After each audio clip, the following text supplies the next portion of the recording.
Abra comigo, por favor, a sua Bíblia, em Gênesis capítulo 4, versículo 1.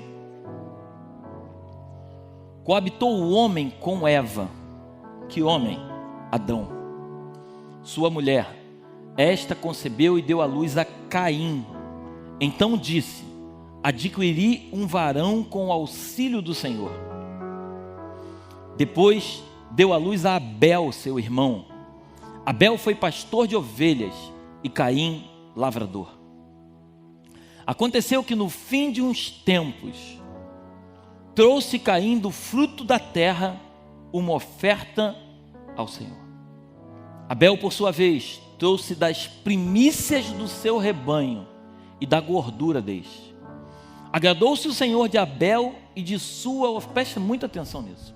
Agradou-se o Senhor de Abel e de sua oferta, ao passo que Caim e de sua oferta não se agradou. Então preste atenção, Deus não se agradou só da oferta, amém? Ele se agradou de Abel e da sua oferta, ao passo que ele não se agradou de Caim e nem da sua oferta. Irou-se, pois, sobremaneira Caim e descaiu-lhe o semblante.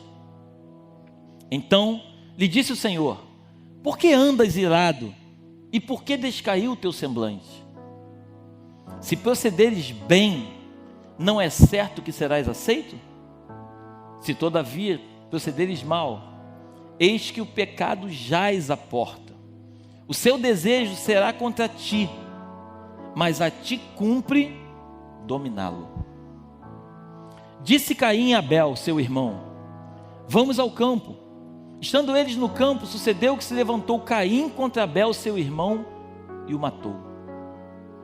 Disse o Senhor a Caim: onde está Abel, teu irmão? Ele respondeu: não sei. Acaso sou eu tutor de meu irmão? E disse Deus: que fizeste? A voz do sangue do teu irmão clama da terra a mim. És agora, pois, maldito por sobre a terra, cuja boca se abriu para receber de tuas mãos o sangue de teu irmão. Quando lavrares o solo, não te dará ele a sua força, serás fugitivo e errante pela terra. Então disse Caim ao Senhor: é tamanho o meu castigo, que já não posso suportá-lo.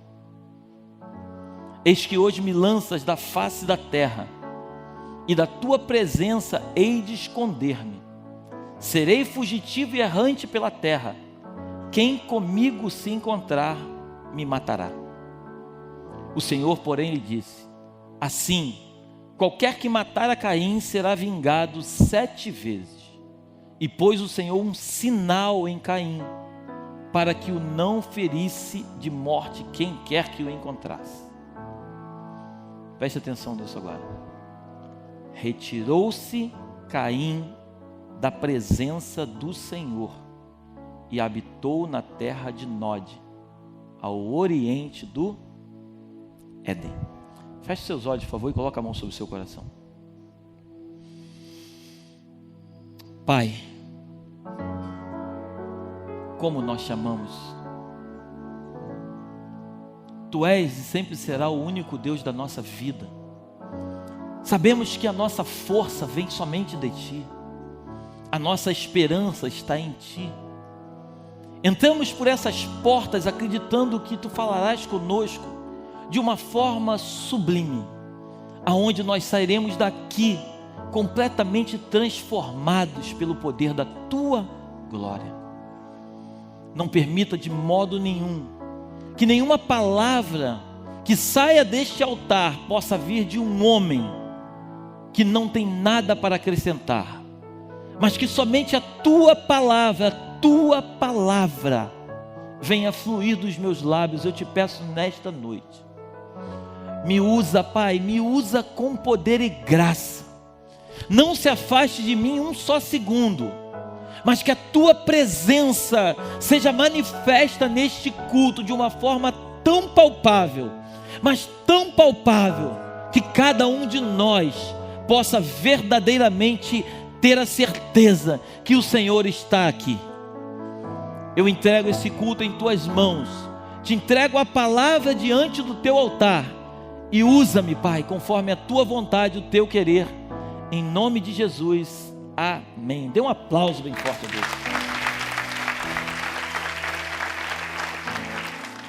Essa história é uma história que você já conhece. Acredito que quando você era pequeno, você já tinha ouvido dessa história.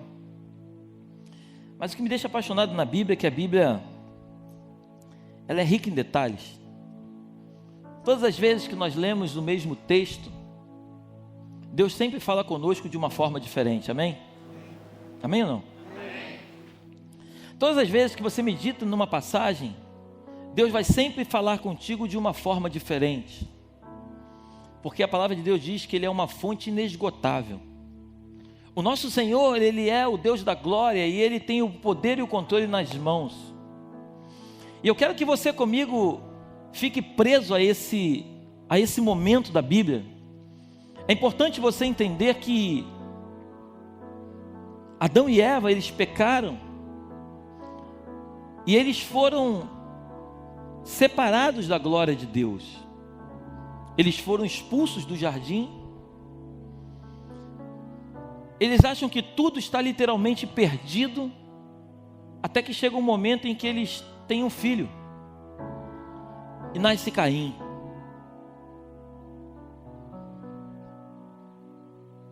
A Bíblia não nos conta, mas eu fico tentando imaginar o coração de Adão e Eva, quando nasce Caim. A alegria, a esperança voltou para aquela família. Tudo que eles achavam que tinham perdido, naquele momento a esperança voltou de uma forma muito forte no coração deles. Mais à frente, nasce um outro filho chamado Abel. A Bíblia diz que passado algum tempo, Abel ele era pastor de ovelhas, Caim ele era lavrador. Passado algum tempo, os dois vêm com uma oferta para o Senhor. A Bíblia diz que Deus se agrada de Abel e da oferta de Abel. Mas Deus rejeita Caim e da oferta de Caim. Deus não simplesmente rejeita a oferta, mas Ele rejeita o próprio Caim. E Deus me deu um tema para essa noite, que diz assim: seja você a oferta. Seja você a oferta. Porque muito mais do que a oferta é o ofertante. Deus não olha para a oferta, mas Ele olha para aquele que dá a oferta. Quando você se apresenta ao Senhor e você traz uma oferta, Ele não olha para a oferta, Ele olha para o teu coração e entende aquilo que te move a dar a oferta. Muito mais do que a oferta, Deus se preocupa com o ofertante. Então quando Deus ele diz que Ele rejeita Caim e a oferta de Caim, o texto continua nos dizendo que o semblante de Caim cai, Deus se apresenta para ele, Deus já havia percebido que alguma coisa errada estava com Caim. Mas eu quero que você construa comigo aqui na tua mente, eu quero que você volte firmemente para o texto e que você enxergue com os olhos que o Senhor quer te fazer enxergar nesta noite. O que Abel tinha a ver com a rejeição da oferta de Caim? Nada. Quando Abel ofertou, a Bíblia diz que Deus se agradou de Abel e da oferta de Abel. O fato de Deus ter rejeitado Caim, não ter aceito a oferta de Caim, isso não tem nada a ver com Abel. Abel simplesmente estava motivado.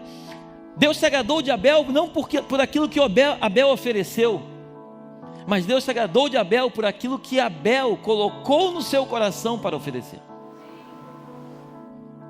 A maior prova disso, que a Bíblia diz que Abel ele pega das primícias, ele pega das primeiras coisas, ele pega o melhor do seu rebanho. aquilo que era mais valioso, ele pega e ele oferece ao Senhor. Por quê? Porque a esperança de Abel não estava no seu rebanho, a esperança de Abel estava no Senhor. E quando Abel oferece essa oferta, Deus se agrada dessa oferta, e Deus se agrada de Abel, ao ponto que de Caim, Deus não se agrada dele, e Deus também não aceita a sua oferta. O semblante de Caim cai, a tristeza toma conta do coração de Caim, e Caim se revolta contra Abel, que não tinha nada a ver com a oferta que ele ofereceu. E eu quero que essa noite, você comigo em espírito, você analise e perceba que por diversas vezes você se revolta com algumas coisas que na verdade não são motivos para você se revoltar. O texto continua dizendo que Deus se apresenta para Abel e lhe diz: Abel, olha, o pecado está tentando te dominar, mas você precisa dominar o pecado. Nós só seremos dominados pelo pecado se nós permitirmos que esse sentimento maligno possa penetrar no nosso coração, e aí nos tornamos uma presa fácil. Perceba que quando Deus se apresenta para Caim, ele diz: Caim, por que estás caído o teu semblante? Por que estás irado? Caim poderia muito bem naquele momento ter dito: Senhor, eu me arrependo da oferta que eu lhe ofereci, e eu quero ter uma nova oportunidade. Eu garanto para vocês que Deus daria para ele quantas oportunidades ele precisasse, porque Deus é um Deus fiel, Deus conhece o nosso coração. Agora, Deus sabia que na verdade o sentimento que estava no coração de Caim não era o mesmo sentimento que estava no coração de Abel.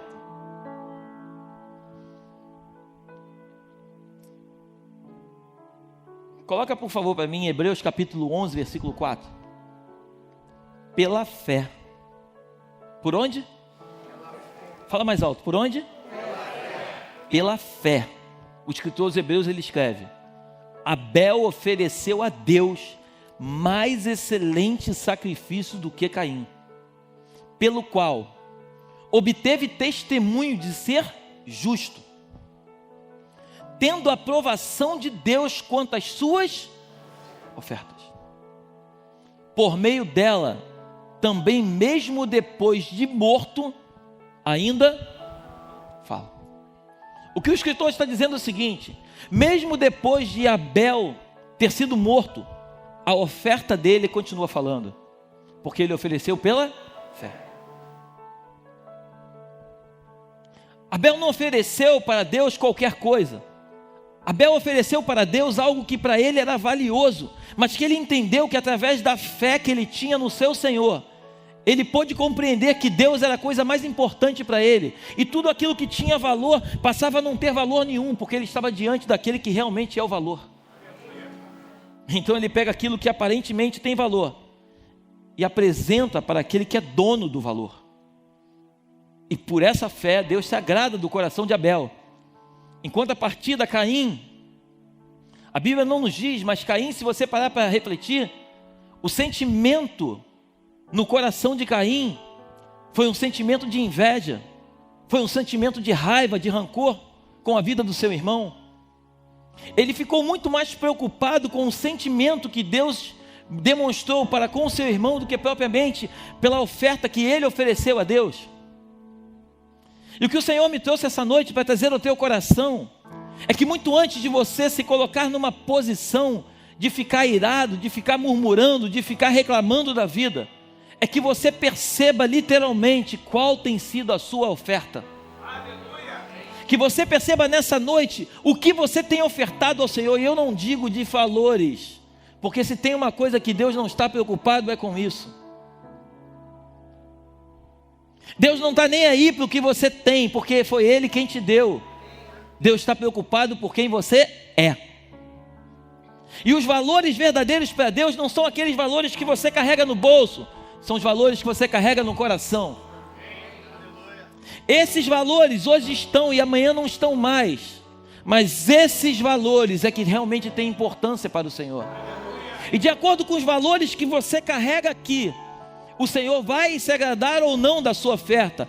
Mas muito mais do que se agradar da tua oferta, que eu quero nesta noite que você entenda, em nome de Jesus, é Ele se agradar de você. Porque antes do Senhor se rejeitar a oferta de Caim, Ele rejeitou o próprio Caim. Nessa noite, creia no teu coração que a pior coisa que existe é você ser rejeitado por Deus. A pior coisa que existe é o Senhor não se agradar de você. A palavra de Deus diz: agrada-te do Senhor, e Ele satisfará os desejos do teu coração. Salmos 37, 4. Quando nós nos agradamos do Senhor, quando Ele se agrada de nós, Ele tem prazer em nos abençoar. Agora, eu quero que você comigo volte para o texto e mergulhe um pouco mais profundo. A Bíblia diz que quando o sentimento ele entra no coração de Caim, a primeira coisa que Caim faz é o seguinte: Abel, vamos dar uma passeadinha ali no campo? Vamos dar um rolé ali. Ele pega o ódio que está no seu coração e ele descarrega em cima de uma pessoa que não tem nada a ver com a história. Assim tem sido muitas pessoas nos dias de hoje. Pessoas que carregam mágoas e tristezas no seu coração e que precisam encontrar um culpado para poder descarregar o sentimento que carregam. E quando elas não conseguem encontrar o culpado por aquilo que elas vivem, por aquilo que elas são, elas ficam frustradas. E nessa noite, assim como Caim, o Senhor se apresenta para você e te pergunta: por que estás irado? Por que tem caído o teu semblante? O que tem acontecido contigo? Será que eu não tenho visto o Senhor te falando? Será que eu não tenho visto as tuas aflições? Ou você não tem percebido o que você tem feito por mim? A Bíblia diz que a palavra de Deus ela é viva e ela é eficaz. Ela é cortante, amém ou não? Amém. A palavra de Deus diz que quando ela penetra, ela separa juntas e medulas. Ela sabe discernir aquilo que é bom, aquilo que não é, aquilo que pode e aquilo que não pode. Não sou eu e você que vai mudar a vida de alguém, mas quando essa palavra, ela penetra no coração de uma pessoa, ela transforma por completo essa pessoa. Por isso um culto sem palavra, ele não é um culto, ele simplesmente é uma reunião. Mas quando nos reunimos e falamos somente da palavra, Deus transforma a nossa vida, o nosso caráter, a nossa maneira de ser.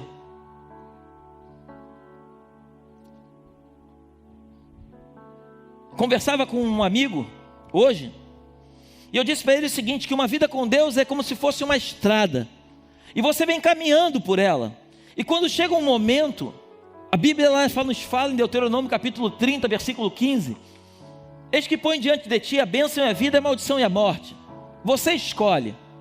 Mas quando você escolhe a maldição e a morte, você começa a andar por um caminho que vai te levar à maldição e à morte. Mas quando chega lá na frente, você se arrepende. Entenda uma coisa em nome de Jesus: não existe atalho. Você não pode sair desse caminho e voltar para o caminho da vida. Você tem que retornar pelo caminho errado que você seguiu, começar do ponto zero e seguir o caminho da vida e da bênção. Por isso algumas pessoas passam por alguns processos na vida e não conseguem compreender que as coisas não estão acontecendo. Por quê? Porque o tempo de Deus é diferente do teu tempo. Deus precisa mudar o teu caráter, a tua forma de agir, para que Ele possa fazer a mudança dentro de você. Eu sempre digo isso: por que Deus levou o povo para o deserto? Por que Deus não tirou o povo do deserto e botou na terra prometida? Eles precisavam passar por uma experiência. Em Deuteronômio capítulo 8, a Bíblia diz que Ele levou o povo para o deserto para humilhar, para provar, para começar a fazer com que o povo passasse por situações, para que o povo fosse testado por Ele. É o que está escrito em Deuteronômio 8. Quando Deus se apresenta para Moisés, a Bíblia diz que Deus se apresenta no meio da sarça. A Bíblia diz que a sarça pegava fogo e ela não consumia. O Senhor é o próprio fogo, o Senhor é a própria justiça. E quando Deus se apresenta na vida de um homem ou de uma mulher, esse fogo precisa consumir a oferta. E quem é a oferta? É aquilo que você traz, é aquilo que você carrega, é aquilo que você pensa que está dando? Não, a oferta é você. Enquanto você não for consumido pelo fogo de Deus, Deus não vai se agradar de você. Enquanto Deus não não queimar por completo a tua carne. Ei, Caim, olha só, o pecado está cirandando, ele está te cercando, ele vai te dominar se você não o dominar. Caim, presta atenção, você precisa dominar o pecado, não o pecado dominar você. Caim, perceba uma coisa, Abel, o texto não diz, mas eu fico imaginando Deus falando: Caim, Abel não é diferente de você. O pecado também tentou cirandar Abel, mas Abel está com o coração dele puro, e o sentimento que ele carrega não são de coisas, mas é de mim. Mas o fato é, independente de Deus ter aceito Abel e a sua oferta, e não ter aceito Caim e a sua oferta, o que eu quero nessa noite contigo, coloca para mim Romanos 12:1, por favor. Paulo, escrevendo aos Romanos, ele fala o seguinte: rogo-vos, pois, irmãos, pelas misericórdias de Deus, que apresenteis o vosso quê? O vosso quê? Como? Ou como, algumas versões falam como, sacrifício vivo, santo e agradável a quem é? Ao pastor? Não, a Deus, que é o vosso. Então, quando você vem para o culto, isso que nós estamos fazendo hoje é exatamente o que Caim e Abel fizeram. Você veio para o culto hoje para ofertar ao Senhor, não ofertar de dinheiro, amém? Você veio ser a própria oferta. Quando você entrou por aquela porta, se você entrou com o semblante caído, irado ou aborrecido, eu peço em nome de Jesus, que o Espírito Santo de Deus que habita no nosso meio, ele possa trabalhar no teu ser e mudar essa maneira sua de pensar. Você precisa entrar por aquelas portas e se apresentar como um sacrifício vivo e eficaz, para que o Senhor olhe para você e se agrade da tua oferta, que na verdade não é o que você carrega, mas você é a própria oferta. Seja você a oferta. Porque se você for a oferta, a nossa Bíblia nos conta que Ele, como um Deus vivo, lembra quando Salomão vai construir o templo? A Bíblia fala em 1 Reis capítulo 8, começa a contar toda a história ali, que Salomão começa a fazer uma oração, ele fica de joelhos. A Bíblia diz que o fogo desceu do céu e consumiu a oferta. Todas as vezes que, quando você vai ver lá Elias no Monte Carmelo, Elias estava no Monte Carmelo, e aí ele está com os profetas de Baal, ele fala assim: olha, ora para o Deus de vocês aí, para ver se ele vai ouvir vocês. Fala mais alto, ele começa a debochar. Quando chega na vez dele, ele fala assim: ó, tem água aí? E detalhe importante, estava faltando água naquele momento. Ele pegou o que era de mais valioso naquele momento, porque naquele momento o que tinha valor não era o dinheiro, era a água. Porque não adiantava ter dinheiro se não tinha água para vender, sim ou não? Ele manda pegar a água, aquele que tinha de mais valor, e ele oferece para Deus o que tinha de mais valor. Por quê?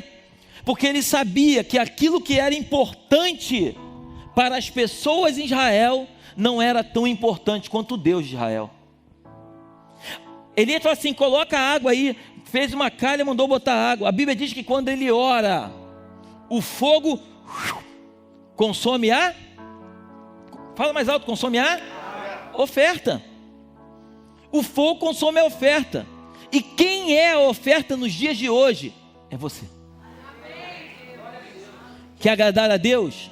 Se coloque numa posição de oferta. Se pergunte antes de murmurar ou se irar, pergunte ao Senhor: hoje eu estou apto para ser a oferta do meu Pai? Hoje eu estou preparado para que o meu Pai consuma a oferta? Ou eu estou irado como Caim e simplesmente murmurando por causa da oferta que foi aceita do meu irmão? Você está aí ainda? Coloca para mim, por favor, 1 João capítulo 3, versículo 9. Olha isso. 1 João 3, 9 diz assim o texto: todo aquele, são alguns? Não, todo aquele que é nascido de Deus não vive na prática do pecado ou de pecado, pois o que permanece nele é a divina semente. Ora, esse não pode viver pecando, porque é nascido de Deus. O 10. Nisto são manifestos filhos de Deus e os filhos do? Filho do? Todo aquele que não pratica a justiça não procede de Deus, nem aquele que não ama seu irmão. 11, até o 13. Porque a mensagem que ouviste desde o princípio é essa, desde lá do Éden, que nos amemos uns aos, não segundo quem? Que era do? E assassinou a seu irmão. E por que o assassinou? Porque as suas obras eram? E as de seu irmão eram? Irmãos, não vos maravilheis se o mundo vos? Louva a Deus se o mundo te odiar. Se o mundo te odeia, é esquisito que eu vou te falar. Glorifica a Deus. Porque o mundo não pode te amar. Afinal de contas, você precisa andar na contramão do mundo. Imagina um trânsito, todos os carros indo para lá, e de repente você começa com o teu carro a andar em sentido contrário. Vai chegar um momento que vai dar ruim, sim ou não? Sim ou não? Vai ter uma colisão ou não? Vai ou não? Vai. Por quê? Nós fomos chamados para andar na contramão do mundo. As pessoas... Eu ontem tive a oportunidade de pregar na igreja de um amigo meu, o bispo Gerson, e eu ontem falava para eles lá o seguinte: as pessoas hoje estão muito mais preocupadas de serem aceitas pelas outras, aonde na verdade Cristo nos chamou para ser aceito por Ele e não por pessoas. As pessoas estão muito mais preocupadas de juntarem patrimônio na terra, aonde a Bíblia nos ensina que nós devemos deixar tudo na terra e juntar patrimônio no céu. O mundo nos ensina que para nós sermos felizes, nós precisamos ter dinheiro. Mas a Bíblia nos garante que se a nossa felicidade for Ele, todas as demais coisas nos serão acrescentadas. Então você percebe que nós andamos na contramão do mundo. Só que chega algum momento em que você se choca com algum carro, e aí você acha que você está no sentido contrário. E aí você às vezes dá a meia volta e você começa a andar no caminhar que os outros andam. Deixa eu te dizer uma coisa nesta noite, em nome de Jesus. Tenha convicção de quem é o teu Deus e para onde Ele vai te levar. Não permita que pessoas venham mudar quem você é. Não deixe que situações venham atrapalhar aquilo que você é. Sabe, naquele momento em que você se encontra numa reunião e que Cristo pede para que você seja quem você é e você não é quem você é, é nesse momento que Deus não se agrada da tua oferta, porque Deus não está preocupado com o que você dá para Ele, mas sim quem você é para Ele. E quando você se apresenta como uma verdadeira oferta no lugar aonde Ele te colocou para ser ofertado, é nesse momento que Ele se agrada de você e Ele fala: opa, vem para cá que eu tenho coisas muito maiores para você. Glorifica a Deus.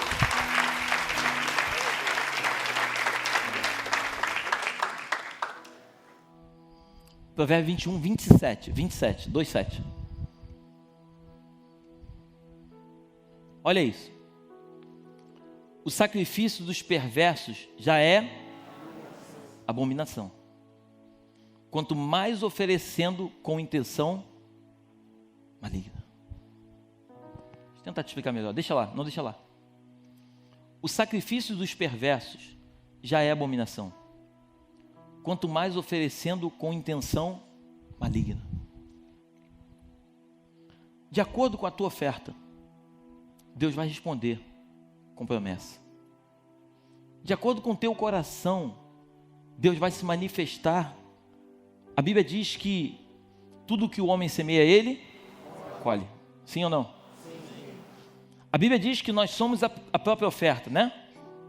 Então, se nós somos a oferta, e dependendo da intenção, do sacrifício dos perversos, já é abominação, quanto mais oferecendo com intenção maligna.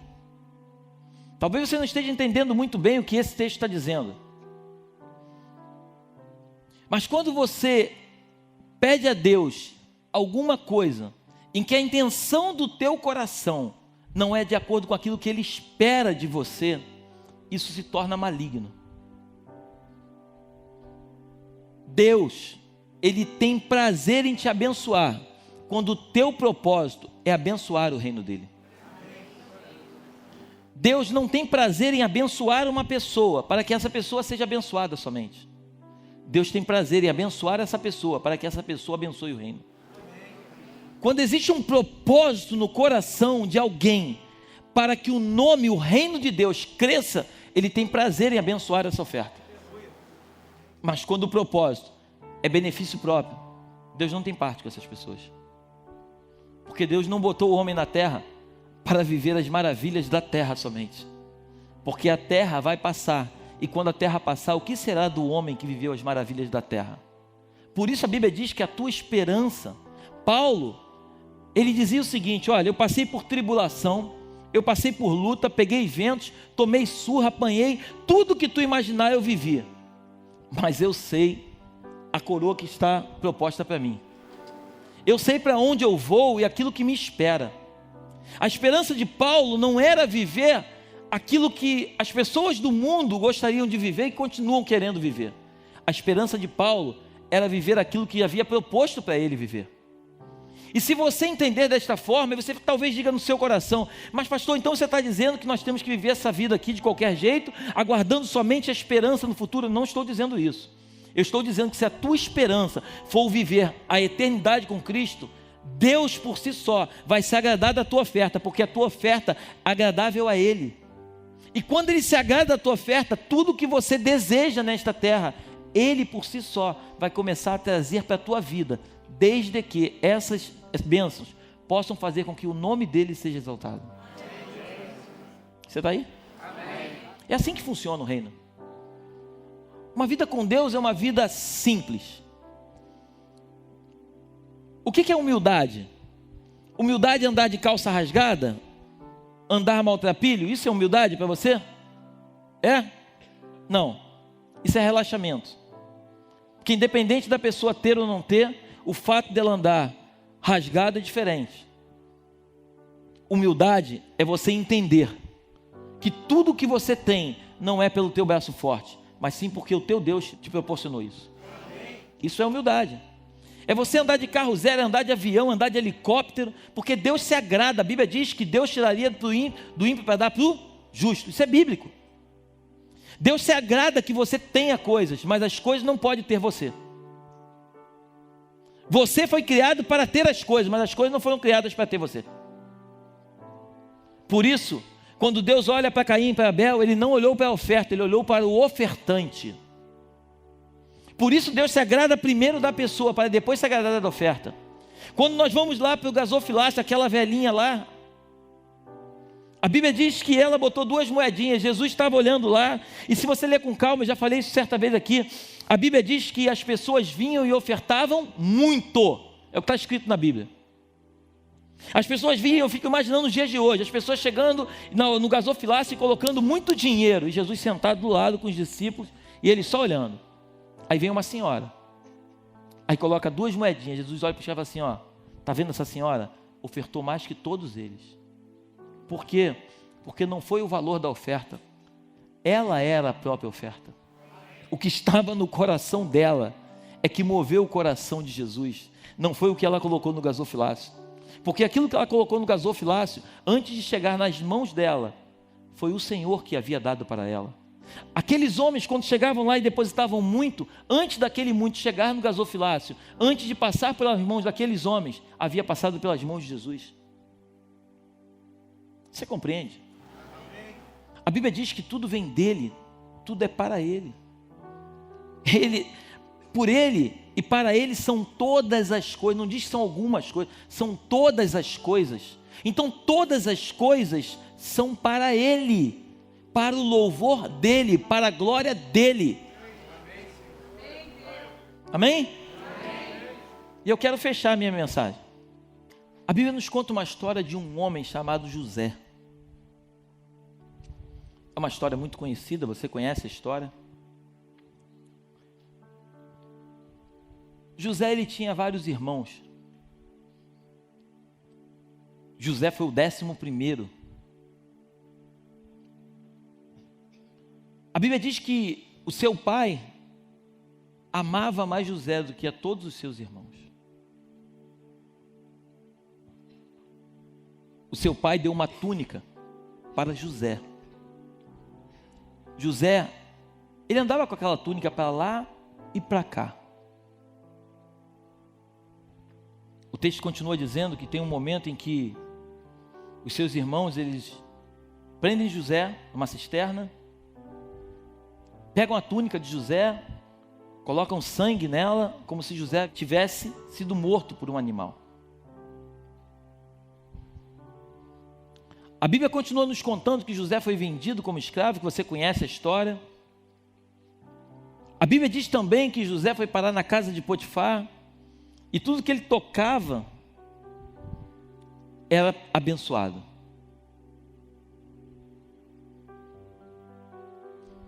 Chega um momento em que José ele é preso novamente, ele cumpre uma pena que não era dele, ele não havia feito nada.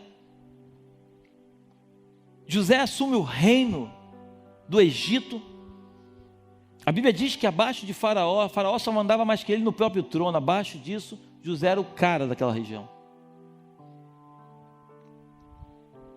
A túnica de José havia sido esquecida. Os irmãos tinham inveja da túnica de José. Mas José não precisou daquela túnica para ser governador do Egito. Porque o que Deus tem para você e o que tem para mim não depende de coisas, depende da nossa relação com Ele. José, ele era a própria oferta. Quando a mulher de Potifar tenta seduzir José, eu fico imaginando a cena, a Bíblia não diz, mas eu fico tentando imaginar a cena. José com aquela mulher, e ela devia ser linda, porque ela era mulher de Potifar. Toda produzida, cheia de mulheres cuidando dela. No momento em que ela vem seduzir José, José talvez pudesse pensar, opa, o que me falta mais? Afinal de contas eu tomo conta da casa desse homem todinho, a única coisa que esse cara tem que eu não tenho é essa mulher. Se eu tomar a mulher desse cara, eu vou ser o dono dessa parada aqui. Mas a oferta de José não era a oferta dos egípcios. A oferta de José estava dentro do coração dele. Aquela mulher tentou tomar a oferta de José, mas ela não conseguiu tomar. Sabe por quê? Ninguém muda quem você é. O pecado estava cercando Caim. O Senhor diz para Caim: Caim, ou você domina o pecado, ou o pecado vai dominar você. José estava diante de uma situação em que ou o pecado o dominava, ou ele dominava o pecado. E ele falou: o meu Deus é muito mais valioso para mim do que você, mulher. O meu Deus tem muito mais importância para mim do que todo esse reino. Por isso, quando José abre mão da mulher de Potifar e dos bens que Potifar tinha, Deus tira José de uma situação da cadeia e coloca ele acima de Potifar. Você está aí? Amém. Quando você nega as investidas do pecado na sua vida, Deus te tira de um patamar, coloca em outro patamar. Amém, irmão? Alá, Bruno Henrique. Deus te tira de um patamar e te coloca em outro patamar. Por quê? Porque você é a própria oferta. E quando a tua oferta é agradável aos olhos dele, a Bíblia diz que ela cheira. Por isso, quando Jesus ele olha para mim e para você, ele não olha como você está vestido. Ele sente o cheiro. Uma vez minha esposa, e já estou encerrando, a minha esposa uma vez teve um sonho, e ela sonhava que algumas pessoas estavam com vestes brancas, lindas, mas vinham os demônios e começavam a cheirar aquelas pessoas, e ela no sonho, o Espírito Santo do lado dela falando com ela, e ela falava: mas Senhor, eles estão com as vestes limpas. E o Espírito Santo dizia: existem pecados ocultos que só através do cheiro são revelados. Existem pecados que ninguém vê, mas que Deus cheira. Por isso essa noite, decida ser Abel, não Caim. Decida ser a própria oferta, antes de você entregar a sua oferta. Decida ser agradável aos olhos do Senhor, porque quando Deus se agrada de você, você tem tudo com Ele. Por isso Mateus capítulo 6, versículo 33 diz: buscai em primeiro lugar o meu reino e a minha justiça. Por que a minha justiça? Porque a justiça de Deus é diferente da justiça dos homens. A justiça de Deus não é como a dos homens. Tudo que o homem faz, que ele acredita que é justo, não se compara com a justiça de Deus. Seja Abel, não seja Caim. Não se preocupe com a oferta, mas seja o próprio ofertante. Muito antes de você ofertar, seja você a oferta. Que Deus te abençoe nessa noite, que o Espírito Santo fale ao teu coração, assim como tem falado no meu nome de Jesus.